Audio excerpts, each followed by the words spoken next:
যশোরের অভয়নগর উপজেলার শ্রীধরপুর ইউনিয়নের পোড়াখালী গ্রামের বেগুন চাষি আলী আজম বেগুন চাষে ব্যবহার করেছেন এক অভিনব পদ্ধতি। পাখির উপদ্রব থেকে ফসল রক্ষা এবং নিখুঁত বেগুন উৎপাদনের লক্ষ্যেই তিনি এই নেট দিয়ে পুরো ক্ষেত ঘিরে ফেলেছেন। বেগুন ক্ষেতে থোকায় থোকায় বেগুন ঝুলতে দেখা যায়।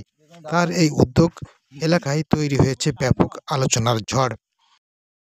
স্থানীয় সূত্রে জানা যায়, আলী আজম মাত্র ৫ কাঠা জমিতে চাষ করেছেন ৫,০০০ টাকা খরচ করে। এর পরবর্তীতে ৩,০০০ টাকা ব্যয় করে নেট বসানোর কাজ সম্পূর্ণ করেন। ফলে পুরো ক্ষেত এখন পাখির আক্রমণ থেকে সম্পূর্ণ নিরাপদ। তিনি জানান, প্রতি বছর পাখির কারণে ফসলের একটি বড় অংশ নষ্ট হয়ে যেত। এবার নেট ব্যবহারের ফলে বেগুনের ক্ষতি হবে না বলে আশা করছেন, বরং আরও সুন্দর আকৃতির ও স্বাস্থ্যসম্মত বেগুন পাওয়া যাচ্ছে। এতে উৎপাদনও বেড়েছে। এলাকাবাসী বলছেন, আলী আজমের এই ধারণা সত্যিই প্রশংসনীয়। তার দেখানো পথ অনুসরণ করে অন্য চাষিরাও উপকৃত হতে পারবেন। কৃষি সংশ্লিষ্ট ব্যক্তিরা মনে করছেন, এ ধরনের উদ্ভাবনী উদ্যোগ কৃষিতে আরও এগিয়ে নেবে এবং চাষিদের লাভজনক উৎপাদনে সহায়তা করবে।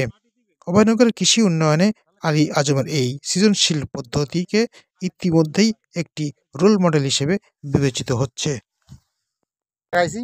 বেগুনের পাখিতে অত্যন্ত ক্ষতি করতেছে। এখন এই ক্ষতির হাতের থেকে বাঁচার জন্য নেটের জাল দিয়ে এই ক্ষেতটা ঘিরে রাখেছি, যাতে পাখিটি ক্ষতি না করতে পারে।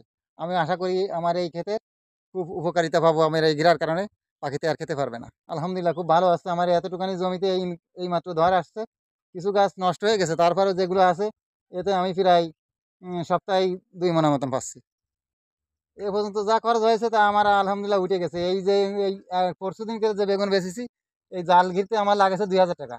আর পরশুদিন বেগুন বেচে আসি 2,420 টাকা। আলহামদুলিল্লাহ, এই একদিনের টাকাই আমার লাগেনি। সামনে তুলায় আশা করা যাচ্ছে যে 1.5 মনের মতন হবে। আর এরপরে আমি আশা করছি 8 শতক জমিতেই অন্তত 1,00,000 টাকা বিক্রি হবে। বেগুনের সাইজটা